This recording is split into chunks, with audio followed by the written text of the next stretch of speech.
Now we have our guest of the day, and so joining us to discuss a number of issues, including the Lagos Declaration that we started with, is a former Speaker of Nigeria's House of Representatives, Alhaji Ghali Na'Abba. Good to have you, Alhaji Na'Abba. And first, let me say our condolences. I understand that you are bereaved, and for you to still honor our invitation, I really want to thank you very much. Our condolences. Now, before you joined us, Alhaji Na'Abba. Thank you very much. You're welcome. We were discussing the June 5 Lagos Declaration by the governors of the southern states of Nigeria. And some of their resolutions have turned out to be controversial. One, their insistence on the zoning of the presidency to the south in 2023. Two, their objection to the 13% profit from the proposed Nigerian National Petroleum Company Limited that will be given to frontier bases from Gongola Basin to Lake Chad and the whole of that axis. And third, they're saying that the host communities deserve more than 3%. What are your views? Because there are some critics who have said what they are proposing is unconstitutional and that is an attempt to heat up the polity and gang up against the North.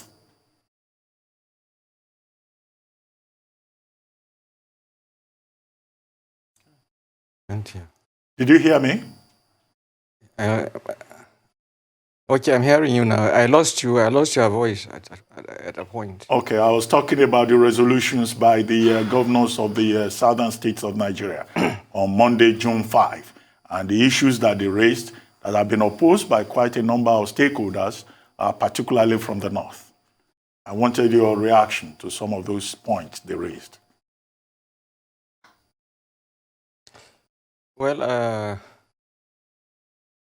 my view on the presidency of this country is a view that I have held for so long. And I have never been emotional about it. I believe that any person who wants to be the president of Nigeria has to have leadership qualities and attributes of capability, capacity, and attributes that are generally in tandem with any person who wants to lead Nigerians. For a considerable number of years, every time elections have come around, these controversies start. And the idea of whether the president comes from the north or from the south has always been an idea that is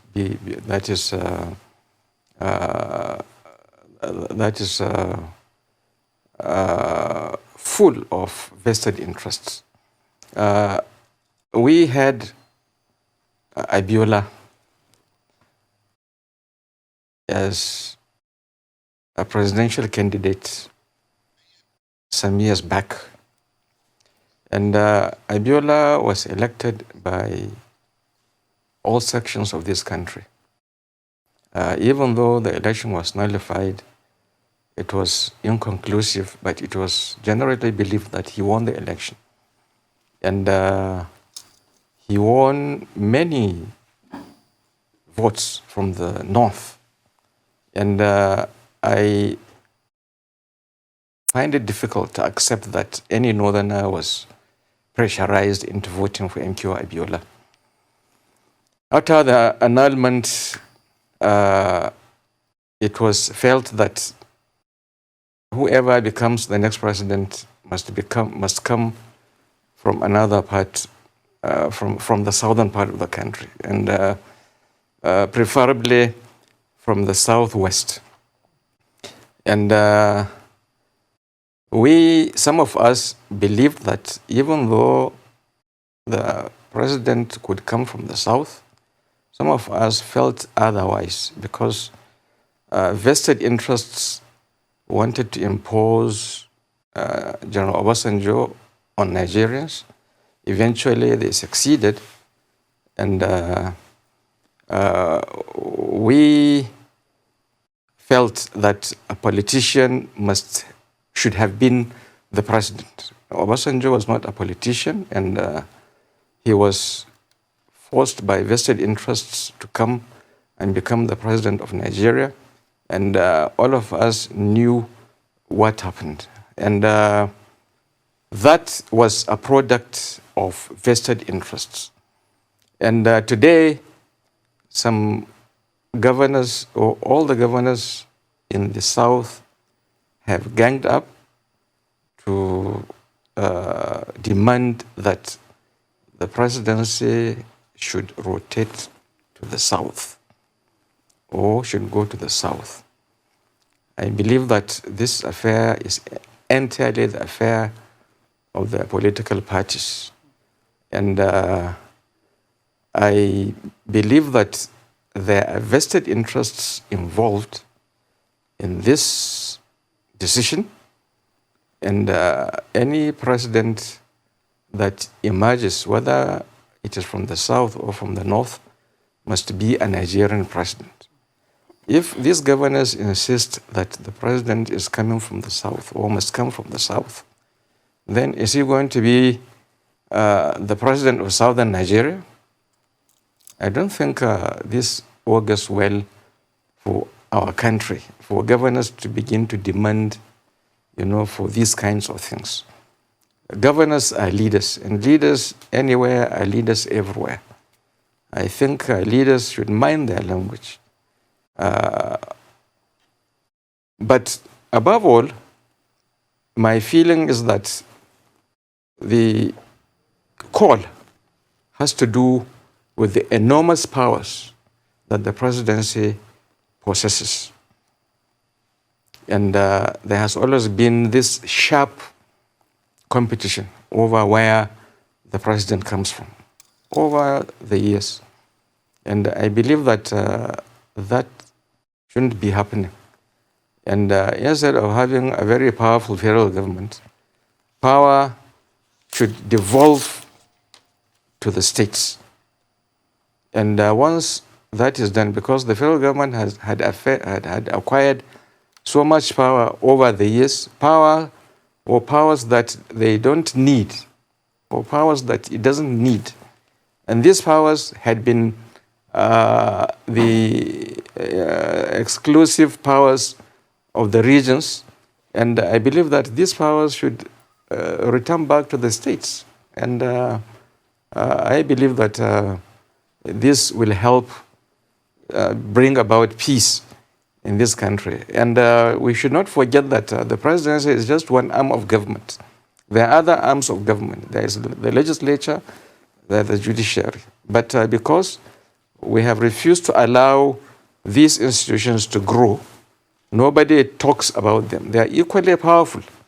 The legislature is the most powerful because it makes the laws with which the presidency operates. And I believe that if anybody should call for the rotation of a powerful office, it should be the legislative offices, not the presidency. But because we have made the presidency so powerful, which is uncalled for, every time people gang up to begin to call, for the rotation of the presidency, to where they come from. For me, it's useless for the presidency coming from a particular place. The current president comes from my zone. And the idea is that people cannot get what they want until the presidency comes from their backyard. As somebody from the Northwest, I don't believe that, the current president coming from the South, from the Northwest, has fulfilled the aspirations of the people of the Northwest. Even roads in the Northwest Take the Abuja-Kano road. Take even, there is a bypass in Kaduna where every person coming from the northwest, whether it is from Sokoto or from Jigawa or from Kano, there is a stretch of bypass, not quite 10 kilometers, you know. And this is a president who lived in Kaduna. And this bypass is still as it was, you know, so many potholes. You spend almost 2 hours, you know, driving over that road before you join the Abuja, the Kaduna-Abuja road. This is, you know, a town where the president lived. This is a zone where the president comes from. And yet, this is what the zone is suffering. And there is so much insecurity in the zone, so much poverty. So I don't see what advantage this confer on the people. Elijah, I get your point. You know, the limitations of the politics of proximity. But the governors of the southern states, they're talking about fairness, equity, justice. And after that meeting, Ohaneze Ndigbo came forward and restated the position of the Southeast. That yes, whereas the meeting talked about the South, but you know, to uphold the principles of equity, fairness, and justice, nobody from the Southeast has been either president or vice president of Nigeria since the return to civilian rule in 1999. And the Southwest having done 8 years, the North having done 8 years, that it's only fair to have an Igbo candidate as president in 2023. What's your take on Igbo presidency in particular? Because the Igbos, the people of the Southeast, they feel marginalized. You see, in 1999, like I said earlier, in 1999, late Dr. Alex Okweme contested to become the president on the platform of my party, the People's Democratic Party. And most of us, including all the big politicians, or most of the big politicians from the North, supported him until people in the military, because we had a military head of state then, people from the military influenced the government to force the party to adopt Obasanjo as the presidential candidate. So I don't think the Southeast is being marginalized. You see, at any given point, presidential aspirants emerge. And I believe that this is a function of our political parties.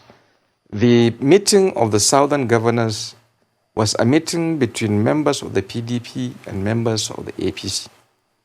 And when they were going to make such a statement, I think or believe they should have sat down and decide which part of the South should produce the president for them. So it's not for me to say that the president should come from the Southeast or from the Southwest. Since this is a collective decision of theirs, they are the ones that are supposed to decide where they want the president to come from. And then they also have to influence their political parties to cause such a president to emerge from that particular zone where they are agreed upon. But as I kept saying, this kind of statement is unhelpful, and that what the Southeast require is not the presidency. What they require is the development of the Southeast, economically, politically, and socially. Most of these things that are being talked about are being said by vested interests. Even if you have a Southern presidency, you know, whatever the president is going to do is not going to devolve to the people. And it is what we from the North are also suffering today, because it is generally believed in the North that the current president is a product of Southern vested interests. He contested for the presidency for 12 years. He did not win. And he was almost losing relevance until someone from the South, Southwest, rehabilitated him, and that was how he emerged as the presidential candidate of the APC and eventually won the presidency. When Obasanjo was elected in 1999, people generally from the Southwest ridiculed us, particularly in the National Assembly. Our colleagues, friends from the Southwest, used to tease us. Whenever we had a problem with the president, they will tell us that we have told you so. You shouldn't have voted for him. So all of these things are about vested interests. It's never, something, it's never an arrangement for the people. And what we need is a president that will work for the people, whether it is the people of the Southeast or the Southwest or the Northwest or the Northeast or the North Central. That is what Nigeria requires. So I'm totally opposed to a situation where the presidency of this country becomes a rotation. What I thought we must do is to devolve powers to the states. This competition, is too much. It is too sharp, and it does not augur well for the peace of Nigeria. You can see that even at their level, the governors did not agree, because soon after that statement, a group of them from a particular section come out to say, well, even if the president will come from the South, it must come from our own part of the South. So these kinds of things are never helpful, and they will never help the country. Well, one of the major issues in the resolutions by the Southern governors is this ban on open grazing across the South. And they've set a deadline of September 1 for all the states of the South to provide the enabling legal framework to enforce this. And Ogun State has done so almost immediately, prescribing a jail term of 3 years for anybody that violates the law without an option of fine, and the forfeiture of the head of cattle or livestock, that is seized, as a result of open grazing. What are your thoughts on this key resolution that is likely to affect persons from a particular part of the country? Well, I think all of these decisions are emotional decisions. You see, if we all believe in this country and we all believe that everybody can do business in any part of the country, you see, before you take away anything from somebody, provide him with a substitute so that he will not find himself not doing anything. This is what I thought the governors would do. And it doesn't matter whether that person is from your part of the country, because equally there are people from those states in other parts of the country that are doing their businesses, and they are conducting their businesses peacefully. There is an enabling environment for them to do their businesses. So what I believe is that we should be our brothers' keepers. And if we are to stop anybody from doing any business, let us do whatever we can to provide that person with another business, or at the minimum, consult with those who are grazing their cattle in those states. Consult with them, sit down with them, discuss, and find out the best possible means, for them to conduct their businesses without putting other people or other people's businesses at risk. This is my philosophy about governance. We must consult.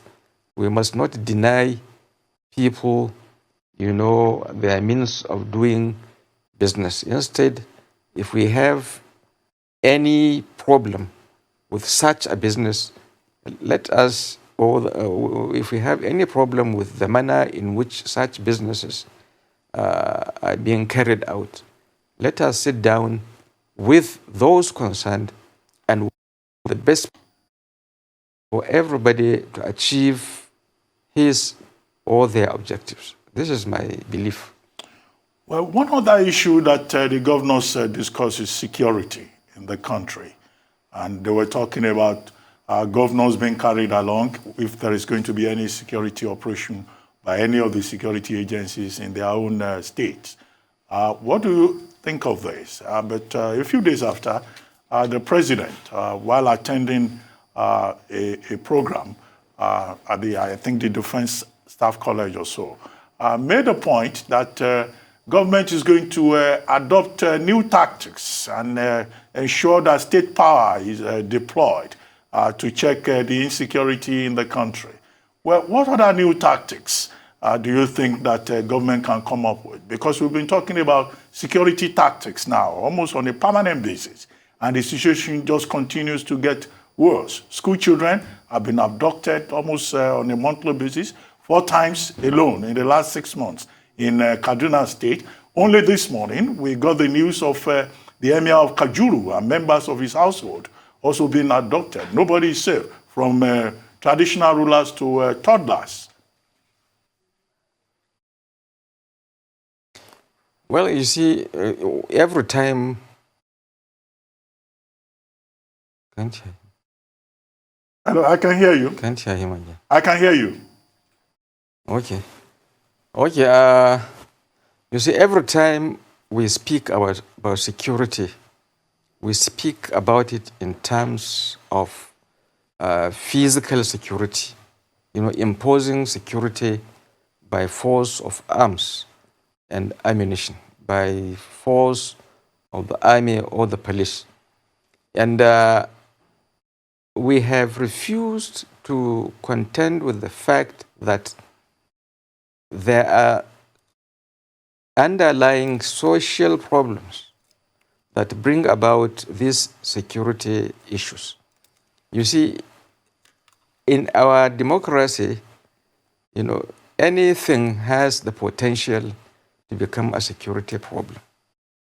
And I believe that government and both federal and states, or in conjunction, if they have the will, because I know that there are issues of governance.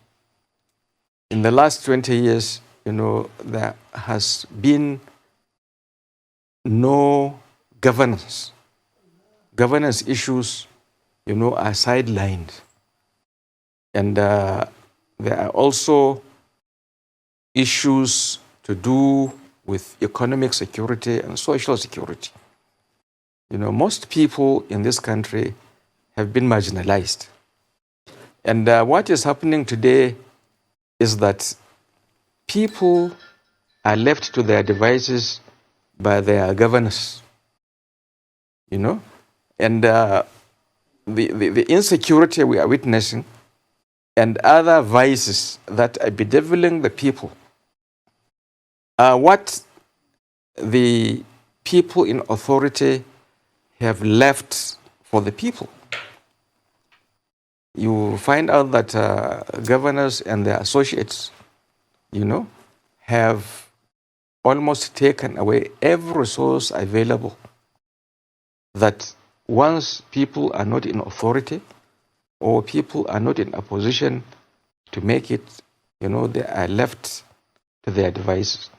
So we must check the issue of poverty. We must check the issue of internal democracy within our political parties. because that also has played a part in making the people to lose confidence in this system, in the political system, in the economic system, and in the social system. Therefore, a lot of people have no choice but to go into crime or join cult activities or join banditry. That is what the governors have left for the people. So the governors and the federal government must look inward, and they must ask themselves, first of all, what role have they been playing that have landed us into these sorts of problems? We don't just wake up one day and find out that people have become bandits or criminals, or kidnappers. Nothing of that sort, nothing of that has happened. It is what the governors, the chairmen, and the local governments, and by default the federal government, it is what they are doing collectively that has brought about these negativities in our democracy. So they must look at these social problems. You can't defeat insecurity with arms, the kind of insecurity we are facing. Because when people will go and kidnap for money, for ransom, you know that they are doing it, to feed themselves and do other things and take care of themselves. And there are people who are equally engaged in banditry activities through other means. Some are in government, some are in the private sector, some are top politicians. Stealing is so high in this country at all levels. And that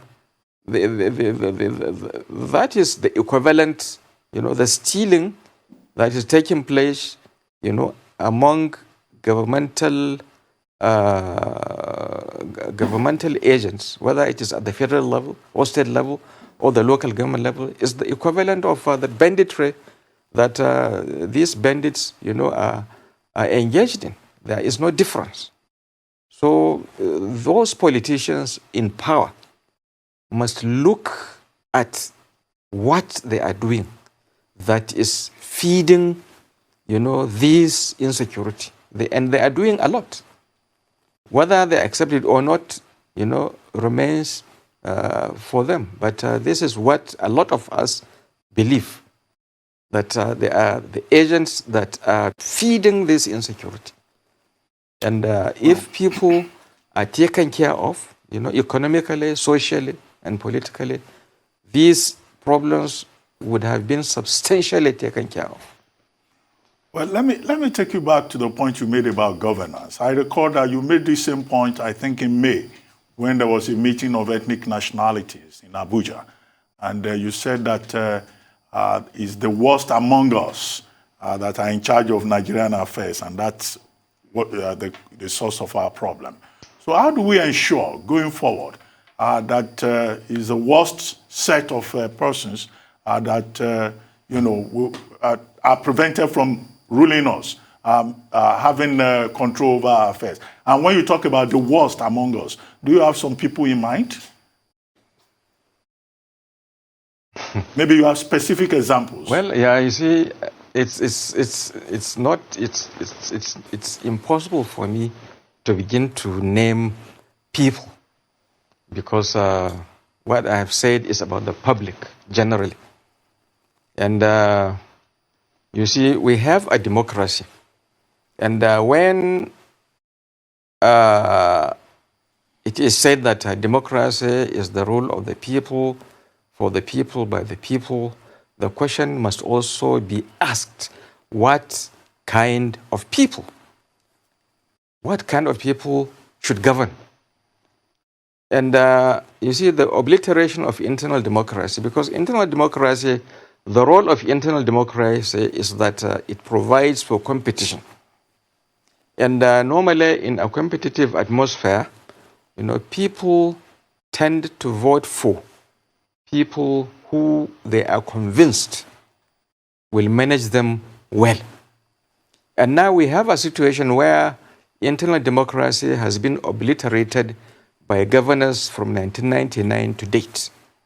And that for people to go to the state assembly or to be chairman of local governments or to become members of the House of Representatives or the Senate itself, they must be sycophantic to the governors. And in that process, you now have sycophants, or you have people who come and buy themselves into becoming candidates of a particular party. And you have a situation where election itself, the expenses have become unbearable. And today, if people don't have a special relationship with their governor, they are made irrelevant politically. Therefore, without competition, it is very difficult for Nigerians to choose for themselves, leaders who will manage them the way they should be managed. And what happens is that governors nominate almost anybody to go to these institutions, whether there is merit in that decision or not.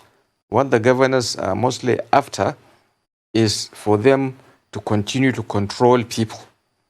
And when governors particularly are leaving after 8 years, they nominate whoever their minds want, and they will go to the Senate. And having gone to the Senate, they will now begin to display a position of, legislative defense, having destroyed the legislature at the state level. So you see, we have a situation where the way elections are taking place, particularly within our political parties, internal democracy, which has been obliterated. We have a situation where there is no way we can elect capable leaders. And where we have, because from time to time, you have members in the Senate who are diligent, or in the House of Representatives, but mostly that is by default. They represent a tiny percentage of the Senate or the House of Representatives or the House of Assembly. So there is no competition. And what competition does is that it, brings about a revolution in enlightenment, a revolution in knowledge, because everybody who knows that he is going to compete, will work to make himself better. So what the governors are saying is that it doesn't pay, to make yourself better. Whatever you do to better yourself, you are not qualified unless you are sycophantic to them, because they have taken over the parties. They have taken away politics from the people and moved it into the government houses, because it is in the government houses that they go and sit down and begin to decide who contests for what and who doesn't contest. And once they do that, then let every other person go to blazes. So a combination of lack of internal democracy and political exclusion also, because when they know that one is independent-minded or he speaks his mind, they don't get such people to serve. And today, in many states, I know, it is not merit that qualifies people to hold political positions. It is how well you can serve the governor of the state or his wife or his family that qualifies one, to maintain political relevance. This is opposed to many years back when, for example, in my state, in 1979 to 83, when late Alhaji Muhammad Abubakar Rimi became the governor, I knew he went to the universities and recruited, and other institutions, and recruited people who were capable of handling the positions he gave to them as commissioners. People who could argue out with him, people who could give him superior arguments against anything he would have come with, and he will drop his own and take what is offered by these people. Today, it is not the same. Well, Alhaji, I'm aware that these things have to change. Yeah, I'm aware that most recently you were part of efforts to ensure this change and to create an inclusive political platform. You were co-chair of the National Consultative Front, along with Professor Patutomi, Dr. Lisa Agbakoba, and others. But this week, I think on Monday, you resigned from the National Consultative Front. And the main excuse that I saw in the statement credited to you was that Wale Okuneye, the secretary of the body, had been issuing press releases without clearing with you. Just because Wale Okuneye, issued press releases that you did not approve, should that compel you to withdraw from the body, or are there other irreconcilable differences that you did not state in that your letter that is now out there in the public domain? Well, Ruben, in any organization, there must be discipline and there must be a consultation. And every time anything comes out from that consultative front, it's my name and Pat Utomi's names that I mentioned, and no other person. And I am always placed in a position where I begin to answer questions to people on statements that are controversial. And I thought that in my position, I was Speaker of the House of Representatives. Even if I am forthright, there are certain ways I must speak. There is a language that I can speak. I can not speak in a certain language. And that forced me to have to leave. And that is in principle. Well, but the main issue here was the press statement issued by Wale Okuneye, in which he was saying the National Consultative Front will mobilize lawyers to defend Chief Sunday Adeyemo, Sunday Igboho. And in your response, you were quoted as saying that you support the federal government, the action that the federal government has taken on Sunday Igboho and also on Nnamdi Kanu, along with other members, some other members of the steering committee of the National Consultative Front. If you could shed a little light on that. That position was never discussed by anybody with me. And I can't be seen to be supporting people like Sunday Adeyemo or Sunday Igboho and Nnamdi Kanu. These people are people are people whose utterances have caused the murder and the death of so many people. And I can't see any responsible person saying that I will take the federal government to the International Criminal Court because it is dealing with them. If people, if people behave in a criminal way, or in ways that these people have been behaving, then they must be accountable to the people. They must be accountable to the government. You don't allow such people to hold the country, to ransom. It's impossible. So I can't defend such a position. And more so, it was never discussed with me. I never sanctioned it, and I will never sanction such a position. Well, finally, Alhaji, very quickly, we have just about a minute to go. Something occurred recently in the House of Representatives, in the National Assembly, where we were told that the Electoral Act Amendment Bill, that some people removed some critical proposals out of that bill. Proposals relating to electronic transmission of results, campaign financing, and others. And I'm tempted to ask you, as someone who once led the House of Reps, is it a usual thing in that National Assembly for some people to go behind and smuggle or edit what has been agreed upon at a joint committee. We have just a minute. Well, it is possible. In this country, anything can happen. It is possible, but it will be presumptuous of me to say that it has happened, because I don't know what is in the bill. Nobody invited me to discuss the bill with me. I never attended any public hearing in which the bill was discussed. I was never in the House when they were discussing the bill. So I don't know what was in there and what was not there. Everything about that bill I've been reading in the papers. So it will be presumptuous of me to say that what they have been accused of has happened. But it is possible it can happen. Well, thank you very much, Alhaji Ghali Na'Abba, former Speaker of the House of Representatives of Nigeria, for joining us today on This Day Live, the Sunday Talk Show. Thank you very much indeed.